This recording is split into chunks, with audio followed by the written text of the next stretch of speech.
বেলপাতা দিয়ে আজকে গরুর জন্য একটি কার্যকরী ঔষধ বানালাম, সেই ভিডিওটি আজকে আপনাদের সঙ্গে শেয়ার করব। হ্যালো এভরিওয়ান, আসসালামু আলাইকুম। সবাই কেমন আছেন? আশা করছি আল্লাহর অশেষ রহমতে আপনারা সবাই ভালো আছেন, আর আপনাদের দোয়াতে আমরা অনেক ভালো আছি। আরেকটি নতুন ভিডিও নিয়ে চলে এসেছি। আশা করছি ভিডিওটি আপনাদের কাছে ভালো লাগবে, আর যদি ভালো লেগে থাকে তাহলে অবশ্যই আমার চ্যানেলটি সাবস্ক্রাইব করবেন।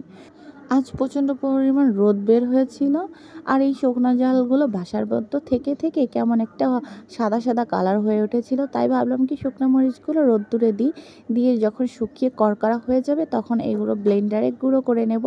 তাহলে কি হবে, যখন রান্নার সময় তখন এই গুঁড়ো মশলাটা ইউজ করতে পারবো আমরা। তো যেইভাবে সেই কাজটাই রোদ্দুরে দিয়েছিলাম। আর আমাদের গরুর জন্য একটা ওষুধ বানাতে হবে। এই বেলপাতা বললাম গরুকে এমনি খেতে দিলে বললাম খেয়ে নেয়, কিন্তু আমাদের যে সার 2টা গরু নতুন কেনা হয়েছে ওদের কাছে এই বেলপাতা দিয়েছিলাম খেতে, কিন্তু ওরা খায়নি। যার কারণে এখন বেলপাতাগুলো বের করেছি, আর এগুলো ধুয়ে তারপরে ব্লেন্ডারে ব্লেন্ড করে এই রসগুলো বের করে নেব। আর এটা কী কারণে করছি সেটাও আপনাদের সঙ্গে শেয়ার করতে এসেছি। আসলে বেলপাতাটা খাওয়ানোর মেন কারণ হচ্ছে বেলপাতা খেলে গরুর স্বাস্থ্য ভালো থাকে। আর বেলপাতা যেহেতু তিতা টাইপ, এই জন্য গরুর এটা স্বাস্থ্যের জন্য ভালো। আর বেলপাতা মেন খাওয়ানোর উদ্দেশ্যই হচ্ছে গিয়ে যে এই বেলপাতা খাওয়ালে গরু যে প্রসাবের যে রাস্তা দিয়ে যে আঠা আঠা সাদা কালারের যে ধাতুটা বের হয়, ওইটা যাতে অল্প পরিমাণে বের হয় বা কমে যায়, এর জন্য বললাম বেলপাতাটা খাওয়ানো হয়। কিন্তু আমরা বললাম গোটা বেলপাতা খাওয়াতে পারতাম, কিন্তু ওরা যেহেতু নতুন গরু তাই বেলপাতাটা খাচ্ছে না। এই জন্য আমাদের এখন ব্লেন্ডারে ব্লেন্ড করতে হচ্ছে। আর ব্লেন্ডারে ব্লেন্ড করার আগে আমি বললাম বেলপাতাগুলো সম্পূর্ণ পরিষ্কার করে নিয়েছি, যাতে ওর ভিতর ময়লা না থাকে। আর বড় যে ব্লেন্ডারটা দিয়েছিলাম ওইটাই হচ্ছিল না ব্লেন্ড, এই জন্য ছোটোটা নিয়ে নিলাম। তারপরে এই যে ব্লেন্ড করা হয়ে গিয়েছে। আর এর ভিতর যে পাতাটা আছে বা যে অতিরিক্ত যে খসখসে অংশটা, ওইটা বললাম চিপে চিপে তারপরে আমি ওটা আলাদা করেছি। আর যে রসটা ছিল সেই রসটা একটা বোতলে ভরে দিয়েছি। ভরে তারপরে বললাম গরুকে অনেক কষ্টে খাইয়েছিলাম।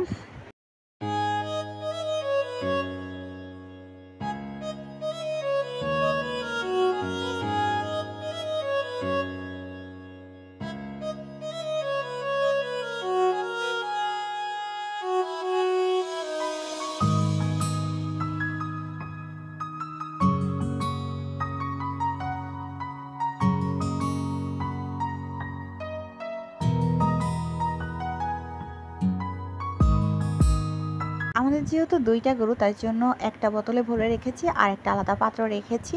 একটা বোতল খাওয়ানো হয়ে গেলে তখন আরেকটা বোতলে ভরে তারপরে আরেকটাকে খাওয়াবো। এই যে দেখুন, এইটাকে খাওয়াতে খুবই কষ্ট হয়েছিল। পাশেরটাকে খাওয়ানো হয়ে গিয়েছিল, কারণ ওই গরুটা শান্ত আর এই গরুটা অনেক দুষ্টু টাইপের, এই জন্য একে খাওয়াতে আমাদের একটু খুব কষ্ট হয়েছে।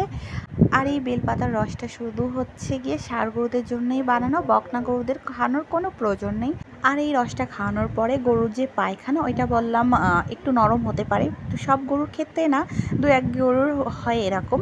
আমাদের যেহেতু এটা নতুন গরু, তেমন এখনও গোয়ালের সঙ্গে মানিয়ে নিতে পারেনি, তাই আমাদের পায়খানা হয়েছিল একটু পাতলা। কিন্তু পরে যে আবার দানাদার খাদ্য খাওয়ার পরে এই পায়খানা বললাম ঠিক হয়ে গিয়েছে। এটা কোনো টেনশনের বিষয় না, আপনারা চাইলে ট্রাই করে দেখতে পারবেন। 100% শিওরিটি না দিলেও অবশ্যই বললাম কার্যকারিতা আপনারা কিছুদিনের জন্য হলেও পাবেন। মাঝে মধ্যে এরকম করে খাওয়ালে গরুর বললাম এই ধরনের সমস্যা হবে না, আবার ডাক্তারও ডাকা লাগবে না, কোনো খরচ করা লাগবে না আমাদের। আজকে ভিডিওটি এই পর্যন্ত থাকছে। আল্লাহ হাফেজ।